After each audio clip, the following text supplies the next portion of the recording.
और भगवान के असली स्वरूप का दर्शन करना है तो कहां होगा? तो कहा जहां पर भगवान शंकर की शिव महापुराण की कथा हो रही हो, वहां जितने शिव भक्तों का आप दर्शन करें वो शंकर का ही दर्शन होगा, शिव का ही दर्शन, शिव का दर्शन।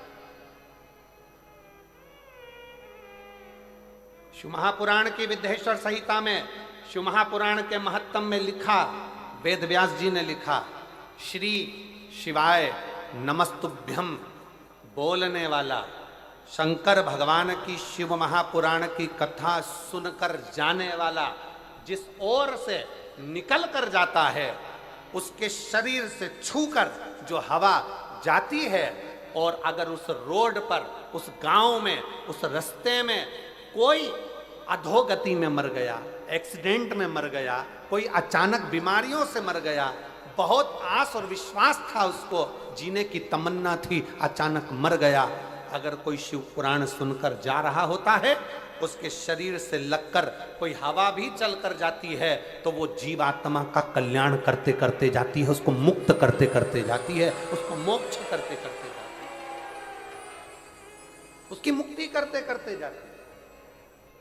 ये सियोर वाला महाराज नहीं कर रहा, ये शिव महापुराण की कथा में महत्तम में लिखा कि शिव पुराण की कथा सुनकर जाने वाला व्यक्ति जिस जगह से निकल कर जाता है वहां से हवा चलकर उसके शरीर से छूती हुई जहां तक जाती है वो ना जाने कितने कितने जीवों का कल्याण कर देती है। ये शिव महापुराण की कथा कर।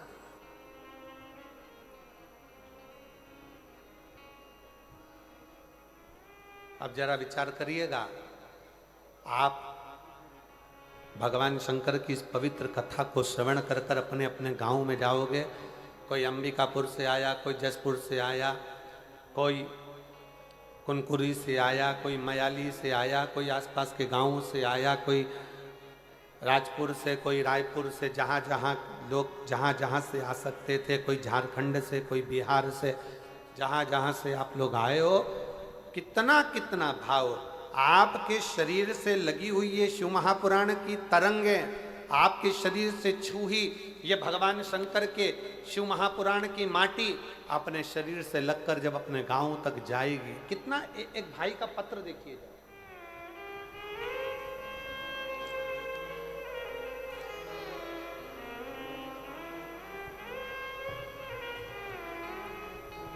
मेरा नाम प्रीति साव है, प्रीति साव, कहीं बैठी हो तो हाथ हिला सकती हूँ। मैं छत्तीसगढ़ राज्य के रायगढ़ जिला के छोटे से गांव से हूँ, कहीं बैठी हो तो हाथ हिला सकती हैं और एक बेलपत्र लेने के लिए आ सकती हैं। प्रीति साव, कहीं बैठी हो तो एक बेलपत्र लेने के लिए आ सकती हैं। मैं छत्तीसगढ़ राज्य के रायगढ़ जिला के एक छोटे से गांव से हूँ। एक लोटा सारी समस्या का हल, गुरुदेव एक लोटे जल का मैं क्या वर्णन करूं। एक पत्र में उसने सबसे पहले जो लाइन लिखी है, आप भी अपने एलईडी पर पढ़िएगा जरा। इस धरती पर ऐसा कोई इंसान नहीं जिसके पास समस्या नहीं है, पर इस धरती पर ऐसी कोई समस्या नहीं जिसका समाधान शिव महापुराण में नहीं है,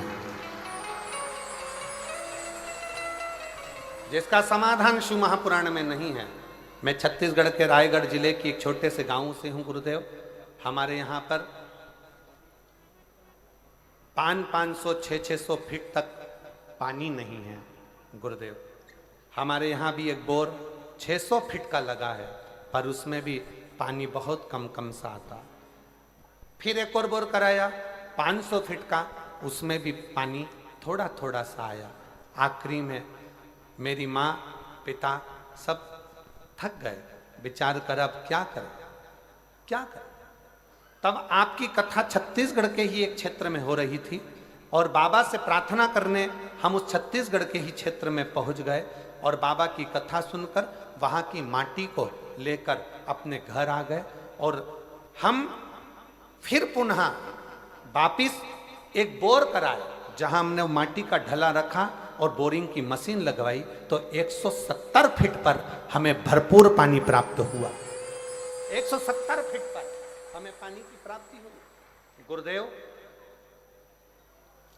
दुनिया के लोग हंसें, दुनिया के लोग ताना कसें, कहीं बैठी हो प्रीति साव, छत्तीसगढ़ रायगढ़ जिले के छोटे से गांव से है, अगर कहीं बैठी हो तो आ सकती हो। एक विश्वास, एक भरोसा, एक दृढ़ता। अब कौन कहे, दुनिया की दृष्टि में लोगों को लगता है कि शिव महापुराण का कथा का पंडाल है, यहाँ केवल कथा होती है, पर शिव जी महाराज स्वयं तुमरुका जी से भगवान शंकर कहते हैं, तुमरुका जी, जिस स्थान पर शिव महापुराण की कथा का वाचन होता है वो स्थान साधारण नहीं रहता, मेरा कैलाश काशी बन जाता है और वहां मैं निवास करता हूं, वहां मैं निवास करता हूं।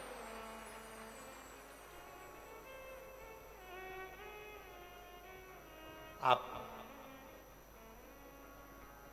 जो भोजन व्यवस्था संभाल रहे हैं, जो भोजन व्यवस्था में लगे हुए हैं, उनसे जाकर पूछना, लाखों शिव भक्त रोज के भोजन कर रहे हैं प्रतिदिन, कभी 50,000 भोजन कर रहे हैं, कभी 60,000 भोजन कर रहे हैं, कभी 1,00,000 लोग भोजन कर रहे हैं प्रतिदिन। इतने लोगों का भोजन बन रहा है, समिति उसको सुचारू रूप से चला रही है। जो भोजनशाला संभाल रहे हैं उनके पास जाकर पूछना, क्यों भैया भोजन भंडारे में कोई चीज़ की कमी है क्या, भोजन भंडारे में कोई चीज़ की कमी चल रही है क्या? तो वो हाथ जोड़कर कहेंगे, शंकर जी का भंडारा है, ऐसा चल रहा है कि रात दिन लोग खा रहे हैं और मालूम नहीं पड़ रहा।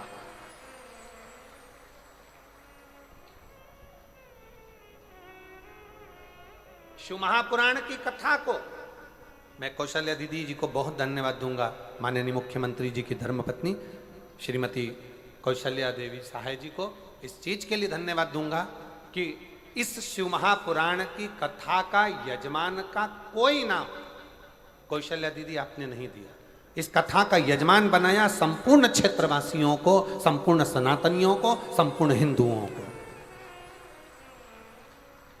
इस कथा का यजमान पद अगर किसी को दिया तो आपने संपूर्ण क्षेत्रवासियों के, वनवासी निवासियों को, वन में रहने वालों को, आदिवासियों को, वन क्षेत्र में रहने वालों को इस कथा का मुख्य यजमान का पद दिया कि ये वनवासी, ये आदिवासी, ये निवास करने वाले संपूर्ण सनातनी इस कथा के यजमान रहेंगे। मैं आपको बहुत बहुत धन्यवाद देता हूँ इस चीज के लिए। श्री शिवाय नमस्ते।